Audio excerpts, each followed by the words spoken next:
기도하겠습니다. 살아계신 하나님 아버지, 이 시간 말씀하여 주시옵소서. 우리의 귀를 활짝 열어주시고 우리의 마음을 활짝 열어주셔서 사람의 음성이 아니라 주님의 음성만 듣게 하시고, 사람의 생각이 아니라 하나님의 뜻을 깨닫게 하여 주시옵소서. 말씀을 듣는 데서 그치지 않고 믿음으로 순종하며 살아가게 하여 주시옵소서. 예수님의 이름으로 감사하며 기도합니다. 오늘 제목은 우리의 작은 것이 주님의 손에 들려질 때, 우리의 작은 것이 주님의 손에 들려질 때라는 제목으로 말씀 증거하도록 하겠습니다. 사랑하는 성도 여러분, 우리의 인생에는 누구에게나 잠깐 쉬어가는 시간이 필요합니다. 하루하루를 최선을 다해 살아가다 보면 어느 순간 몸도 지치고 마음도 지칠 때가 있습니다. 한 가지 일을 마치고 나면 또 다른 일이 우리를 기다리고 있습니다. 그러다 보면 그 피곤함도 어느새 우리를 찾아옵니다. 우리의 신앙생활도 마찬가지입니다. 교회를 섬기고 가정을 돌보며 자녀들을 위해 기도하고 하나님께서 맡겨진 삶을 이 자리에서 충성하며 살아가다 보면 몸과 마음이 모두 지칠 때가 있습니다. 오늘 본문은요, 바로 그런 제자들의 이야기로 시작됩니다. 예수님의 제자들은 처음으로 파송을 받고 돌아왔습니다. 그들은 매우 지쳐 있었습니다. 예수님께서는 그런 제자들의 수고를 아시고 이렇게 말씀하셨습니다. 너희는 따로 한적한 곳에 가서 잠깐 쉬어라. 주님께서는 지친 제자들에게 쉼을 허락하셨습니다. 그러나 그 시간은 오래가지 못했습니다. 많은 사람들이 먼저 그곳에 모여 예수님을 기다리고 있었기 때문입니다. 예수님께서는 그 많은 사람들, 그 무리들을 외면하지 않으셨습니다. 성경은요, 그들을 목자 없는 양과 같음으로 불쌍히 여기셨다라고 말씀합니다. 그리고 바로 그 긍휼의 예수님의 마음에서 오병이어의 기적이 시작되었습니다. 우리는 오병이어의 기적을 생각하면 가장 먼저 보리떡 5개와 물고기 2마리를 머릿속에서 떠올립니다. 그러나 그 기적은 떡과 물고기에서 시작된 것이 아니라 사람들을 향한 예수님의 긍휼한 마음에서부터 시작되었습니다. 그리고 그 긍휼하신 주님의 손에 그 작은 어린아이의 작은 도시락 하나가 들려졌을 때 말입니다. 하나님께서는 수많은 사람을 먹이시는 놀라운 역사를 이루셨습니다. 오늘도 하나님께서는 저와 여러분의 삶 가운데 같은 방법으로 일을 하십니다. 오늘 우리 손에 있는 것은 크지 않을 수 있습니다. 시간도, 건강도, 물질도, 능력도 모두 다 부족하게 느껴질 수 있습니다. 그러나 하나님께서는 우리의 부족함에 결코 머무르시는 분이 아닙니다. 주님께 기꺼이 드려진 작은 것을 사용하셔서 우리의 생각을 뛰어넘어서 큰 일을 이루시는 하나님이십니다. 오늘 말씀을 통해서 작은 것이 주님의 손에 들려질 때 어떤 역사가 나타났는지, 그리고 우리의 삶을 하나님께 온전히 드릴 때 하나님께서 어떻게 일을 하시는지 우리 한번 함께 살펴보도록 하겠습니다. 오늘 본문 30절에서 34절까지 말씀입니다. 사도들이 예수께 모여 자기들이 행한 것과 가르친 것을 낱낱이 고하니 이르되 너희는 따로 한적한 곳에 가서 잠깐 쉬어라 하시니 이는 오고 가는 사람이 많아 음식 먹을 겨를도 없음이라. 이에 배를 타고 따로 한적한 곳에 갈새 그들이 가는 것을 보고 많은 사람이 그들인 줄 안지라. 모든 고을로부터 도보로 그곳에 달려와 그들보다 먼저 갔더라. 예수께서 나오사 큰 무리를 보시고 그 목자 없는 양 같음으로 인하여 불쌍히 여기사 이에 여러 가지로 가르치시더라. 아멘. 오늘 본문은요, 제자들이 예수님께로 돌아오는 장면에서 시작됩니다. 예수님께서는 둘씩 짝을 맞추어서 세상으로 보내셨습니다. 제자들은 사역을 잘 마치고 돌아와 자신들이 행한 일과 가르친 일을 낱낱이 예수님께 보고했습니다.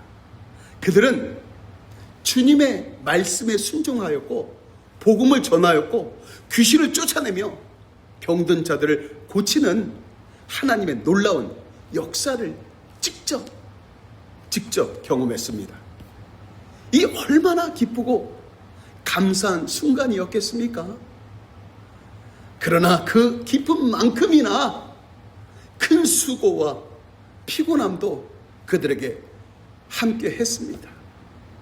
그들은 쉴 시간 없이 사역했고 수많은 사람들을 섬겼기 때문입니다. 예수님께서는 그런 제자들을 보시고 이렇게 말씀하셨습니다. 31절 말씀입니다. 이르시되 너희는 따로 한적한 곳에 가서 잠깐 쉬어라. 우리는 이 말씀 속에서 예수님의 마음을 찾아볼 수 있습니다. 예수님께서는 제자들이 이룬 사역의 결과만 보시는 것이 아니라 그 뒤에 감춰진 그들의 수고와 피곤함까지 또 보셨습니다. 그래서 제자들에게 잠깐 쉬어라 이렇게 말씀하셨습니다. 이처럼 우리의 주님은 사명만 맡기시는 분이 아니라 사명을 감당하는 사람들도 불꽃 같은 눈동자로 돌보시는 분이십니다. 마태복음 11장 28절은 이렇게 말씀합니다. 수고하고 무거운 짐진 자들아 다 내게로 오라. 내가 너희를 쉬게 하리라. 아멘. 우리 주님은 우리의 영혼뿐 아니라 우리의 몸과 우리의 마음과 우리의 연약함까지도 가슴으로 품어주시는 분이십니다. 그러나 제자들에게 허락된 쉼의 시간은 그리 길지 못했습니다. 예수님과 제자들은 배를 타고 한적한 곳으로 갔지만 많은 사람들이 예수님과 제자들보다 먼저 그곳에 도착하여 예수님을 기다리고 있었습니다. 그들은 예수님이 하시는 말씀을 듣기 위해서 저마다의 삶에 무거운 짐을 끌어안고 주님을 찾아온 사람들이었습니다. 그 모습을 보신 예수님께서 어떻게 하셨겠습니까? 34절 말씀입니다. 예수께서 나오사 큰 무리를 보시고 그 목자 없는 양 같음을 인하여 불쌍히 여기사 이에 여러 가지로 가르치시더라. 아멘. 여기서 불쌍히 여기셨다는 말은 헬라어로 스플랑크니 조마이입니다. 이 말은 단순히 안타깝게 여기셨다는 뜻이 아닙니다. 오장육부 창자가 뒤틀린 만큼 깊은 긍휼로 그들의 아픔을 자신의 아픔으로, 자신의 가슴으로 품으셨다는 뜻입니다. 예수님께서는 사람들의 겉모습만 보신 것이 아니라 그들의 깊숙한 영혼까지 보셨습니다. 그들은 목자 없는 어린 양과 같았습니다. 목자 없는 양은 스스로가 길을 찾지 못합니다. 푸른 초장을 찾지 못하고 그 위험도 결코 피하지 못합니다. 예수님께서는 바로 그런 영혼들을 보셨습니다. 그래서 먼저 떡을 나누어 주신 것이 아니라 하나님의 말씀을 가르치기 시작하셨습니다. 사람에게는요, 가장 필요한 것이 떡이 아니라 하나님의 말씀입니다. 그래서 예수님께서는 먼저 말씀으로 그들의 영혼을 먹이셨습니다. 사랑하는 성도 여러분, 오늘도 예수님께서는 우리의 겉모습보다 우리의 영혼을, 저와 여러분의 영혼을 먼저 보십니다. 우리의 수고도 아시고 우리의 눈물도 아시며 우리에게 무엇이 가장 필요한지를 가장 잘 아시는 분이 바로 우리 주님이십니다.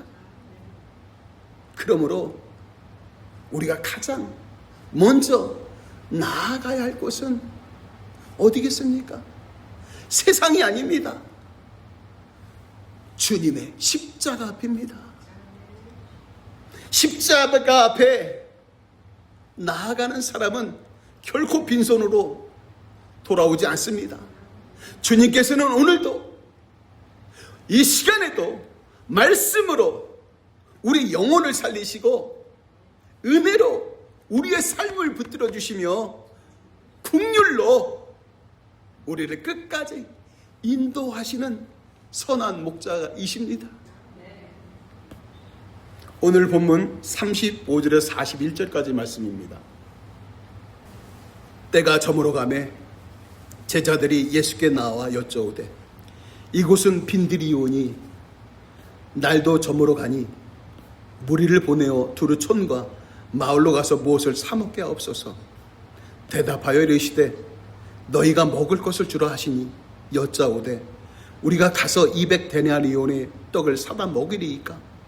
이르시되 너희에게 떡 몇 개나 있는지 가서 보라 하시니 알아보고 이르되 떡 5개와 물고기 2마리가 있더이다 하거늘 제자들에게 명하사 그 모든 사람을 때를 지어 푸른 잔디 위에 앉게 하시니 때로 100명씩 또는 50명씩 앉은지라.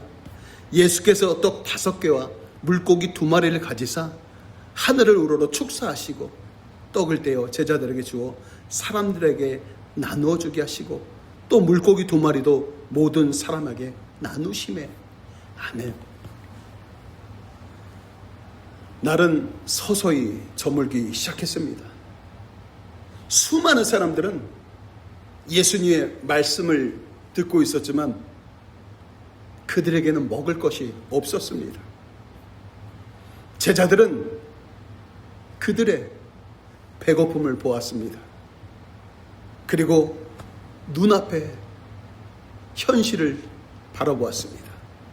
37절 말씀입니다. 대답하여 이르시되 너희가 먹을 것을 주라 하시니 여짜오되 우리가 가서 200데나리온의 떡을 사다 먹이리이까. 예수님의 말씀은 제자들에게 쉽게 이해되지 않았습니다. 5,000명이나 넘는 사람들을 어떻게 먹일 수 있겠습니까? 제자들의 눈에는 부족한 것밖에 보이지 않았습니다. 먹을 것도 부족했고 돈도 부족했고 사람들은 너무나 많았습니다. 그래서 제자들은 하나님의 능력보다 눈앞의 현실을 먼저 바라보았습니다. 그러나 예수님께서는 제자들의 시선을 부족함이 아니라 하나님께서 이미 주신 것으로 향하게 하셨습니다. 38절 말씀입니다. 너희에게 떡이 몇 개나 있는지 가서 보라. 너희에게 떡이 몇 개나 있는지 가서 보라. 예수님께서는 없는 것을 찾으라고 하지 않으셨습니다. 제자들에게 이미 있는 것을, 이미 가지고 있는 것을 가지고 오라고 하셨습니다. 이 장면을 보면 우리는 하나님께서 모세를 부르실 때 하신 말씀이 떠오릅니다. 출애굽기 4장 2절 말씀입니다. 여호와께서 그에게 이르시되 내 손에 있는 것이 무엇이냐? 그가 이르되 지팡이니이다. 모세의 손에 있을 때는 그저 평범한 지팡이에 불과했습니다.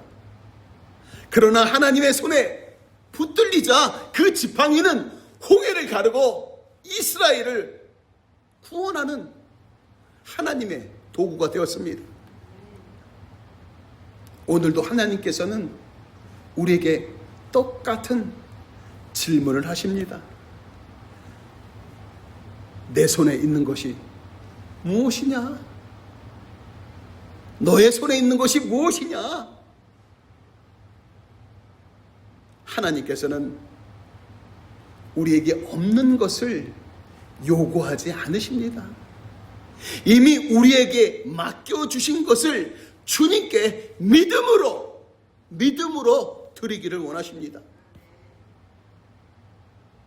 제자들이 찾아보니 그들에게 있는 것은 보리떡 5개와 물고기 2마리 뿐이었습니다. 사람의 계산으로는 너무도 작은 것이었습니다. 그러나 예수님께서는 그 작은 것을 아주 귀하게 받으셨습니다. 그리고 하늘을 우러러 축사하시고 떡을 떼어 제자들에게 나누어 주셨습니다. 여기서 우리는 아주 중요한 사실을 발견합니다. 기적은요, 보리떡에서 시작된 것이 아니라 예수님의 손에서 시작되었다는 사실입니다.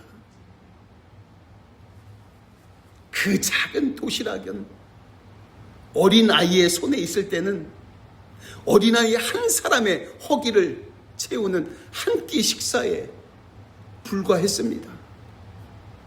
그러나 주님의 손에 들려지는 순간, 주님의 손에 들려지는 순간 수많은 사람을 살리는 하나님의 은혜의 통로가 되었습니다. 바울 사도는요, 고린도후서 12장 9절에서 이렇게 고백합니다. 내 은혜가 내게 족하도다. 이는 내 능력이 약한 데서 온전하여짐이니라. 아멘. 하나님께서는요, 저와 여러분의 강함보다 우리의 믿음을, 저와 여러분의 믿음을 사용하시는 분이십니다. 우리의 약함 가운데서 하나님의 능력을 나타내시는 분이십니다. 사랑하는 성도 여러분, 하나님께서는 오늘도 우리의 큰 것을 찾으시는 분이 아닙니다. 믿음으로 드려지는 작은 것을, 아주 작은 것을 기쁘게 받으시는 분이십니다. 우리의 작은 기도도, 우리의 작은 섬김도, 작은 헌신도 주님의 손에 들려질 때 하나님께서는 그것을 통해 놀라운, 아주 놀라운 은혜를 이루어 가십니다. 혹시 오늘 여러분은 자신의 부족함 때문에 주저하고 계십니까? 내게는 가진 것이 너무 없습니다. 내가 할 수 있는 것이 아무것도 없습니다. 이렇게 생각하고 계십니까? 그러나 오늘 주님께서는 우리에게, 저와 여러분에게 말씀하십니다. 내게 있는 것을 가져오라. 내게 있는 것을 가져오라. 중요한 것은요, 여기서 중요한 것은 얼마나 많이 가지고 있느냐가 아닙니다. 내가 가진 것을 누구의 손에 올려드리느냐가 아주 중요합니다. 우리의 삶이, 저와 여러분의 삶이 주님의 손에 들려질 때, 우리의 순종이 주님께 올려질 때, 하나님께서는 우리의 생각을 뛰어넘는 은혜로 역사하십니다.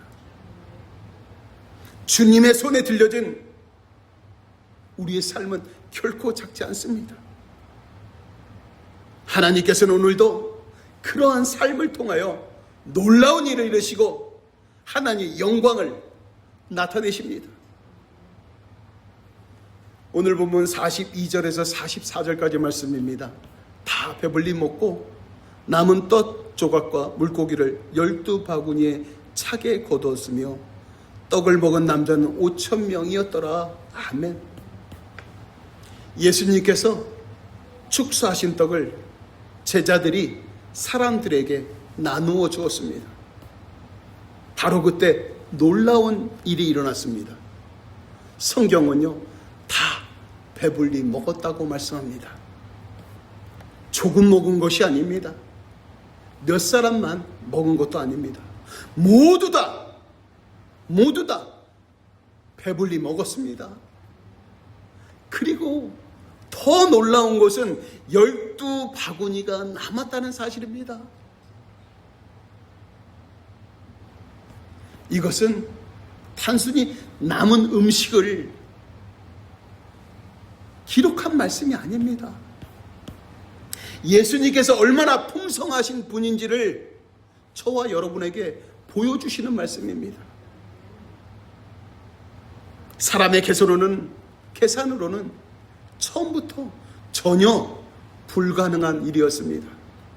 보리떡 5개와 물고기 2마리로 수천 명을 먹일 수 없었습니다. 그러나 주님의 손에 들려진 순간 부족함은 풍성함으로 바뀌었습니다. 사랑하는 성도 여러분, 이것이 바로 하나님의 역사입니다. 이것이 바로 하나님의 역사입니다. 우리도 살아가다 보면 부족한 것만 보일 때가 있습니다. 시간이 부족하다고 생각합니다. 건강이 부족하다고 생각합니다. 물질도 부족하고 나의 능력도 부족하다고 생각합니다. 그러나 하나님께서는 우리의 부족함에 머물러 계시는 분이 아니십니다. 오히려 우리의 부족한 가운데서 풍성하게 역사하시는 하나님이십니다. 사도 바울은요, 빌립보서 4장 19절에서 이렇게 고백합니다.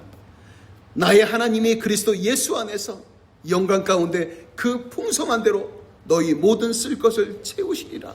아멘. 에베소서 3장 20절은 이렇게 말씀합니다. 우리 가운데서 역사하시는 능력대로 우리가 구하거나 생각하는 모든 것에 더 넘치도록 능히 하실 이에게 아멘. 이것이 바로 저와 여러분의 하나님이십니다. 우리의 계산을 뛰어넘어 일하시고 우리의 생각과 우리의 기대를 뛰어넘어 풍성한 은혜를 베푸시는 우리의 하나님이십니다. 믿음은 말입니다. 내가 가진 것을 바라보는 것이 아니라 하나님께서, 하나님이 어떤 분이신지를 바라보는 것입니다. 혹시 지금 나의 부족함 때문에 낙심하고 계시지는 않습니까? 앞으로의 내일의 삶이 걱정되고 염려되십니까? 오늘 오병이어의 기적은 저와 여러분에게 분명하게 말씀합니다. 부족함이 문제가 아닙니다. 우리와 함께 하시는 하나님이 누구신가가 더욱더 중요합니다. 주님께서는 오늘도 저와 여러분의 삶을 붙드시고 우리에게 필요한 은혜를 더하시며 우리의 부족함을 하나님의 풍성하심으로 채워주십니다. 그러므로 어떤 형편 가운데서도 절대 낙심하지 마십시오. 풍성하신 오직 하나님만을 신뢰하십시오. 그 하나님께서 오늘도 우리의 삶 가운데 놀라운 은혜를 베푸시고 우리를 통해서, 저와 여러분을 통해서 말입니다, 하나님께서 영광을 나타내실 것입니다. 사랑하는 성도 여러분, 오늘 우리는 오병이어의 기적을 함께 살펴보았습니다. 예수님께서는 목자 없는 양 같은 무리를 불쌍히 여기셨습니다. 그리고 제자들의 부족함을 책망하지 않으셨습니다. 오히려 그들에게 말씀하셨습니다. 너희에게 있는 것을 가져오라. 보리떡 5개와 물고기 2마리. 사람들의 눈에는 너무나도 작고 보잘것이 없는 것이었습니다. 그러나 우리 예수님 손에 그것이 들려지는 순간, 그것은 말입니다, 수많은 사람을 먹이시는 하나님의 역사가 되었습니다. 하나님께서는요, 오늘도 우리에게 큰 것을, 귀한 것을 찾으시는 분이 아닙니다. 우리에게 있는 것을 믿음으로 드리기를 원합니다. 혹시 오늘 여러분은 이렇게 생각하고 계신지는 모르겠습니다. 내가 가진 것이 너무 없습니다, 주님. 이제 나이가 너무 많아서 제가 할 수 있는 일이 없는 것 같습니다. 이제 제가 하나님께 드릴 수 있는 것이 과연 무엇이 있겠습니까? 그러나 하나님께서는 지금도, 이 시간에도 저와 여러분에게 물으십니다. 내 손에 있는 것이 무엇이냐? 너의 손에 있는 것이 무엇이냐? 중요한 것은 얼마나 많이 가지고 있느냐가 아닙니다. 내가 가진 것을 누구의 손에 맡기느냐가 더 중요합니다. 그래서 사도 바울은 로마서 12장 1절에서 이렇게 권면합니다. 너희 몸을 하나님이 기뻐하시는 거룩한 산 제사로 드리라. 하나님께서는 오늘도 우리의 삶을 받으시고 그 삶을 통하여 하나님의 뜻을 이루어 가십니다. 그러므로 오늘도 여러분의 삶을 온전히 주님께 올려드리십시오. 우리의 시간도, 우리의 사랑도, 우리의 섬김도, 우리의 믿음도 기쁨으로 온전히 주님께 드리십시오. 주님의 손에 온전히 맡겨진 삶은, 우리의 삶은 결코 작지 않습니다. 주님께서는 그 부족함을 하나님의 풍성하심으로 채우시고 우리의 연약한 가운데서도 하나님의 능력을 나타내실 것입니다. 이 한 주간도 우리에게 있는 것을 주님께 맡기며 믿음으로 맡기며 하나님의 풍성한 은혜를 경험하는 모든 성도님들 되시기를 우리 주 예수 그리스도 이름으로 간절히 축원합니다.